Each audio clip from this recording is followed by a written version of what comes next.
Hello, hello, Scorpio Collective. Ako po ito si James. Kamusta po kayong lahat and welcome po sa James Tarot PH. Ito po ang inyong weekly reading for June 8 to 14. Alamin natin naghihintay sa inyo. Upo na, upo na. But first, ihanda mo na Scorpio yung isang tanong para po sa ating isang tanong, isang sagot. Kung meron po kayong one question, hawakan mo yan at sa dulo po atin po yung babasahin. Okay? Let's begin. Holy Spirit, Spirit guides, guide us for today. Inhale and exhale. Your cards for the week. Nice. Siya nga pala mga mahal kong Scorpio, maraming salamat po ha sa lahat po ng mga hindi nag-i-skip ng ads, nagla-like, nagko-comment at patuloy pong sumusuporta sa atin. Every time po na meron tayong libreng reading para po sa inyo. Thank you po for your support. Sa mga new subscribers po natin, welcome po sa ating channel. Thank you rin po sa mga nag-share ng ating videos. Malaking tulong po yan. So keep on liking, commenting, and thank you for not skipping the ads. So, in the background, meron kang Queen of Cups. Si Queen of Cups all about you recognizing this time, Scorpio, kung ano yung tibok ng puso mo. Okay? Ngayong linggong ito, uunahin natin yung alam natin na magpapaligaya sa atin. Okay? Hindi pwedeng ibang tao na naman ang makikinabang. Hindi pwedeng magasakripisyo ka na naman for other people's happiness, for other people's development, or for other people's life. Ganyan. Panahon daw to para unahin yung sayo. Parang tinatanong ka ni Queen of Cups, ano ba talaga yung magpapaligaya sa'yo? Ginagawa mo ba yung mga bagay na pabor sa'yo? Kasi kung kakaalaga mo sa iba, paunti-unti nauupos ka eh. Paunti-unti nare-realize mo, masaya pa ba ako? Itutuloy ko pa ba to? Am I on the right job? Am I on the right place? Am I on the right situation? Kaya mo naiisip yan dahil kinakalimutan mo yung sarili mo sa proseso. So now, take a big courage na unahin yung para sa'yo ngayon. Okay? Especially now, in your core energy, meron kang the 9 of Pentacles. It's all about you parang living heaven on earth. Parang ganyan.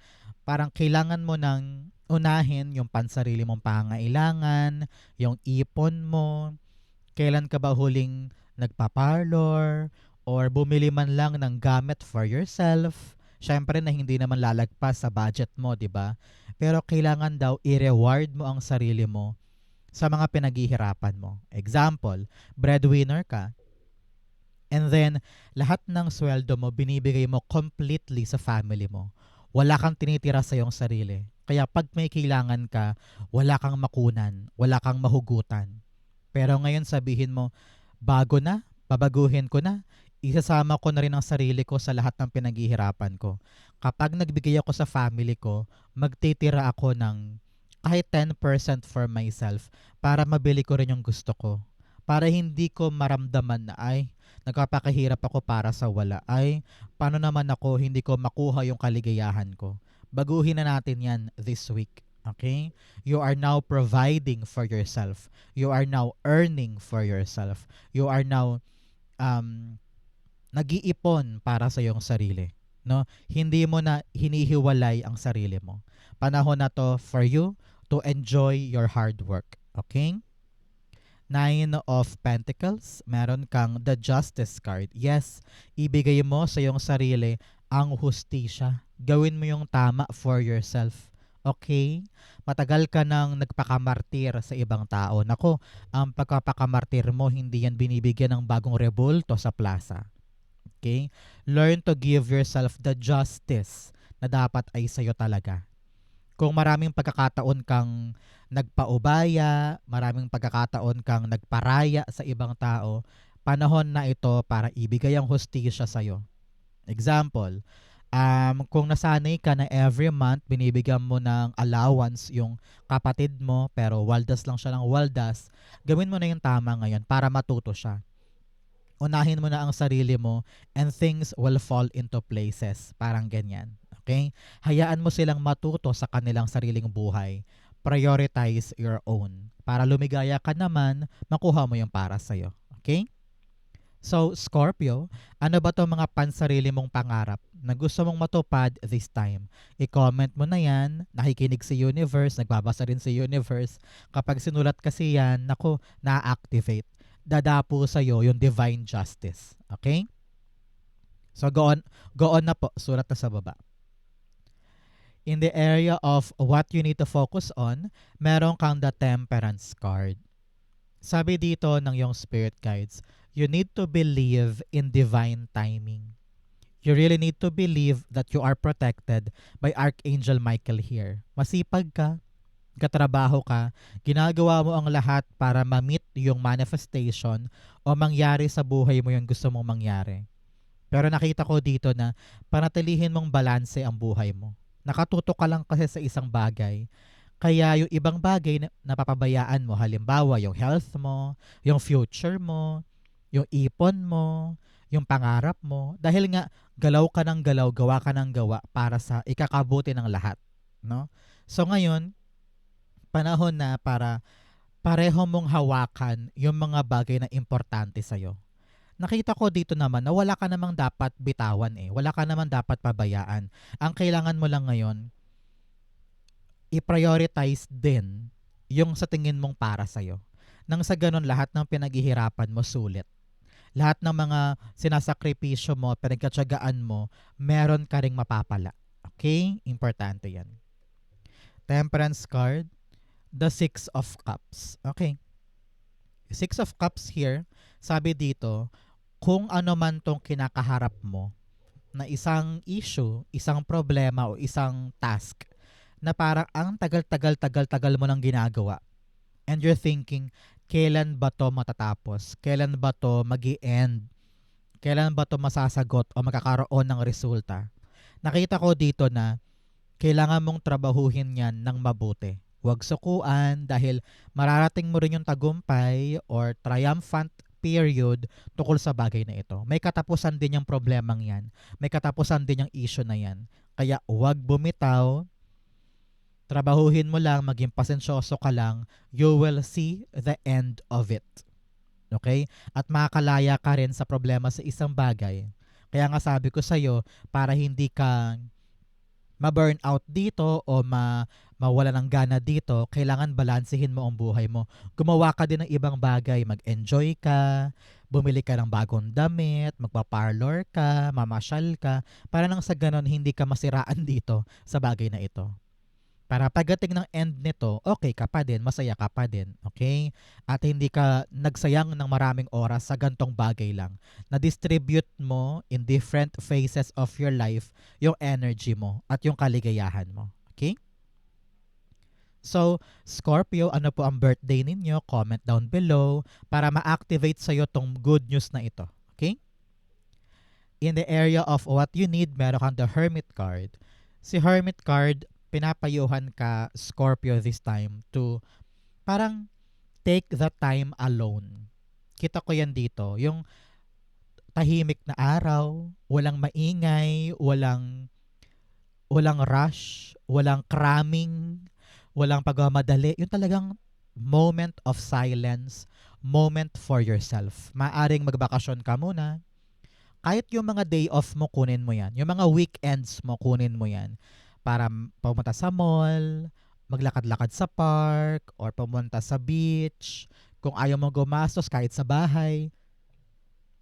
Yung mga time na nagkakape ka lang, or nagluluto, o naglalaba, because those moments alone, natahimik, walang magulo, walang maingay, diyan liliwanag ang isip mo na, ay, parang gusto kong gawin to. Ay, parang pangarap ko to. No? Dito papasok yung divine messages kapag tahimik ka, kapag mag-isa ka. At doon unti-unting liliwanag yung mga action mo, yung mga dapat pahalagahan, yung mga dapat bitawan, yung mga dapat kong unahin. Kung ano yung malapit sa puso ko, diyan yan liliwanag. Promise, okay? Maganda rin yung kapag nagluluto ka, yung naghahalo ka lang tapos bigla-bigla lilipad na yung utak mo. Tapos may isip mo bigla, ay, yun pala yung gagawin ko. Makakatulong yung mga ganyan. Okay? Hermit card, the Three of Pentacles.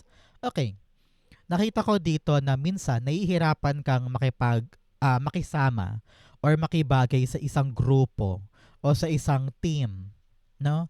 Iniisip mo na parang kaya ko naman to mag-isa eh. Parang ang hirap-hirap naman makibagay sa mga to. Pataasan kasi ng ego, pataasan ng pride, pataasan ng ere. Yung iba parang nag-feeling anak na may-ari, parang ganon. So parang nahihirapan ka to work with a team or to work with a group. Pero sabi dito, kapag nahanap mo yung tapang or isolation or happiness on your own, hindi mo na kailangang ipagsiksikan pa ang sarili mo sa mga taong ito. Parang ganun eh, no? So, your power is in your independence. Okay, Scorpio? Congratulations. In the area of what's affecting your current energy, meron kang the Queen of Wands. Your confidence, your trust in yourself, your self-esteem will make a great deal para makuha mo yung tagumpay or happiness sa buhay mo. Parang panahon to para hindi ka na makinig sa puna ng iba. Kung saan ka masaya, dun ka. Kung ano yung gusto mo, dun ka. Because I know that will make you happy and that will make you succeed. Diyan ka mag-excel, diyan ka magiging maligaya at nagiging productive dahil alam mong nandyan ang puso mo. Okay? Kaya wag ka na makinig pa sa dikta ng ibang tao, wag ka nang papaapekto pa sa judgment or panghuhusga ng iba. Go on with your life, do what you want, at alam kong diyan ka talaga magiging super ligaya. Importante binibigay mo sa sarili mo yung hustisya na alam mong para sa'yo. Queen of Wands, the Eight of Pentacles. Ito yung mga bagay na kailangan mong trabahuhin. Kung sa trabaho man to, negosyo, sideline, kung saan ka ngayon naglalaan ng pagod, pawis, atensyon, sabi dito, kulang ka lang sa confidence. Iniisip mo na, hindi ko ata kaya, hindi ko ata magagawa, mahirap ata ito, pero kayang-kaya eh. Kulang ka lang sa recognition sa iyong sarili na, alam mo Scorpio, magaling ka.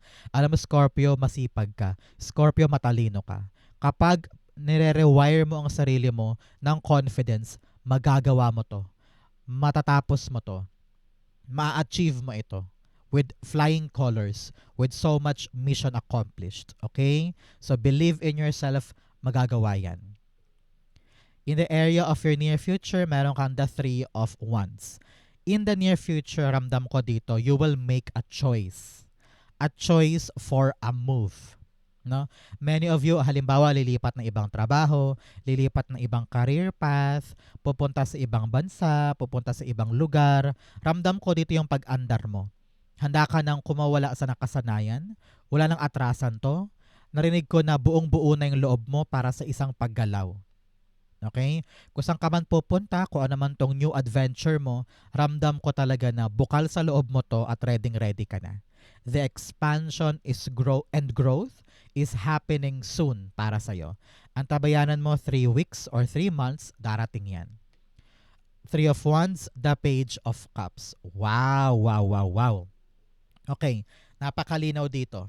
Sabi, in the near future, ang tabayanan mo 3 weeks or 3 months, merong bubulaga na isang development o isang resulta na magpapaabante sa'yo sa isang bagay. Nakita ko dito, hihintayin mo to Parang sabi mo, ang tagal naman tumawag, ano kayang mangyayari, ano kayang dapat kong simulan o dapat kong gawin soon. Biglang boom, dumating yung magandang resulta, magandang balita na magpapakilos sa'yo. Sabi mo, wow, dumating na. Wow, nandyan na. Sige, hahakbang na ako. At walang pagsidlan yung happiness mo dahil nangyari din yung hinihintay. Congratulations. In your challenge for the week, meron kang Page of Wands. Urong sulong. Scorpio, plain and simple. Meron kang isang bagong bagay na gagawin pero kitang-kita ko dito yung hesitation mo. Nagadalawang isip ka kung itatry ko ba? Aaralin ko ba? Yayakapin ko ba to? Isusugod ko na ba? Gagalaw na ba ako? May ganyang kang back and forth. Maybe, it's because halo-halo emosyon mo. Ngayon, excited ka, mamaya kakabahan ka. Bukas matapang ka, pero pagdating ng hapon, parang gusto mo na mag-quit. Parang halo-halong emosyon. Pero kailangan mo dito, Scorpio, na tanungin ang sarili mo, ready na ba ako for something new? Gusto ko ba talaga tong growth na ito, itong expansion na ito? Kung yes, take on the challenge. Try mo lang, subukan mo lang, maging adventurous ka lang para makita mo kung swak ba to para sa akin or may saysay ba sa akin to moving forward. Okay? Page of Wands, the Two of Cups. Ooh. For others, unahin ko na muna yung mga single dyan, no? Sa usaping pag-ibig, merong nagpaparamdam. Merong mga gustong yayain ka for a date or gustong mag-confess sa'yo na parang bet ka nila. Parang ganyan, no? At parang dito, nag-hesitate ka kung pagbubuksan ko ba ang sarili ko sa kanya, very, very happy na ako on my own. I'm building my own empire, I'm building my own life. Kaya ko ba siyang papasukin sa buhay ko? So parang doon meron kang hesitation. Iyakapin ko ba siya or hindi? Kailangan yung pag-usapan yan kung handa ba siyang ibigay yung standard na gusto mo? Handa ba siyang gawin lahat depending on your standards? Parang ganyan, okay? So, for others naman na hindi love life ang issue, okay? Sabi dito, parang merong isang pag-uusap, kontrata, negotiation, interview, or merong inaalok sa'yo na hindi mo alam kung dapat ko bang tanggapin, dapat ko bang i-entertain, ganyan. So, sabi dito, Scorpio, na yung spirit guides, bago mo tanggapin, bago mo yakapin yung isang bagay, pag-usapan muna, kailangan kabisado mo at malinaw sa'yo yung papasukin mo. Halimbawa, merong ino-offer na bagong trabaho, pero dahil hindi mo muna kinalkal kung okay ba yung sweldo, tinanggap mo agad. O kaya kung legit ba yan, may permit ba sila, parang ganyan. So, kailangan kausaping mabuti para alam mo rin naman yung pinapasok mo. Okay? In your fortune, meron kang transformation, a fresh new way of living emerges. Nagbabago na ang buhay mo. No? Tinatama mo na yung mga mali at nakita ko dito, very independent ka na eh. Parang hindi mo na kailangan pang mag-conform or maghintay ng approval ng iba. Parang sabi dito, the confidence is gaining back and you're prioritizing what your heart feels. At hindi mo na hahayaan pa na makipag-compromise, parang ganun eh. Kaya merong pag-uusap dito. Kailangan makita mo na meron ako mapapala sa papasukin ko bago ako umoo. Okay? So ngayon, nagka-transform ka na, new life, new beginning, at mas confident ka ngayon kaysa dati. Okay? In your fortune, meron kang the Seven of Cups. Okay, this week, things will be clearer. Kaya siguro, tumatapang ka na ngayon, confident ka na ngayon kasi malinaw na sa'yo kung ano yung pinto ang papasukin mo o kung ano yung gagawin mo. Nakita ko rin dito, meron kang isang pinangarap lang noon na kaya mo nang gawin sa lupa ngayon. Because nandito na sa heart mo yung fighting spirit, yung kalakasan at kabuuan ng damdamin para tuparin na siya. So congratulations. Meron din po sa inyo kung stuck ka ngayon sa isang option, meron mga pinto ang magbubukas para sa'yo. Kung naghahanap ka ng trabaho, makakahanap ka ng iba't ibang option. Kung naghahanap ka ng mga pwedeng gawin, nako, may mga magbubukas na mga opportunity. Kaya nasa sa'yo ngayon kung ano yung tatahakin mo. Okay? Kaya ask your heart, ano yung pipiliin ko sa mga pintuang ito? Okay? Seven of Cups, the Hanged Man. Wow, wow, wow, wow. Wala ka ng pagkatenga ngayon. Okay? Kung matagal kang nag-isip, matagal kang nagmuni-muni, at matagal kang naghangad ng kaliwanagan, darating siya this time. It's happening in your life. Marirealize mo, alam ko na gagawin ko. Alam ko na pupuntahan ko. Alam ko na pipiliin ko. Hindi ka na nakatenga. Meron ka nang gagawin ngayon na buong puso mong sisimulan. Congratulations. In your divine messages, meron kang hold your vision. Kung ano yung pananaw mo, kung ano yung idea mo, kung ano yung plano mo, kapitan mo yan because this is something that is promising para sa'yo. Okay? In your divine messages, meron kang the Nine of Wands. Wag na wag sumuko sa buhay. Okay? You have 9-9 here. I-release mo lahat ng takot, inhibition, hesitation, lahat ng pagadalawang isip, lahat ng kahinaan mo, i-release mo yan. Sabi dito, may laban ka pa, may magagawa ka pa. Meron ka pang ibubuga tungkol sa isang bagay na gusto mong gawin. Ang kailangan mo lang ngayon, Scorpio, manalig sa iyong sarili. Narinig ko rin dito na kailangan mo daw i-evaluate yung ginagawa mo. Parang kailangan mong tanungin sa sarili mo, bakit ba ako nahihirapan? Bakit ba ako paulit-ulit? Bakit ba ang hirap abutin? It's because meron kang dapat maintindihan na bagong strategy para this time around pag in-apply mo, okay na. Okay? Maghanap ka lang ng improvement sa ginagawa mo para pag try mo ulit, gagana na siya. Okay? Nakita ko rin dito, meron kang pinapagawang bahay, meron kang parang renovation or meron kang inaayos. Sabi dito, wag mong sukuan yan, wag mong bitawan, matatapos din daw yan. Okay? Nine of Wands, the Queen of Swords. Yes, enlightenment. Alam mo na kung paano puputulin yung pagdurusa mo sa bagay na yan. Paulit-ulit na eh. You're doing this, you're doing that, pero ganun pa rin, pabalik-balik ka. Pero sabi dito, makakaisip ka ng isang malaking strategy para once and for all, hindi ka na mahirapan dito. Isa pang try, one more chance, one more try, and this time around, gagalingan mo na. This time around, may malinaw ka ng approach na kakaiba dun sa mga nauna mong nagawa. And here, boom, may chance ka ng manalo dito or magtagumpay dito. Okay? Outcome mo yan, bigyan mo na kita ng fortune cards. You have Ram, a stubborn, aggressive person. Meron daw pong agresibo at matigas ang ulo na tao sa buhay mo.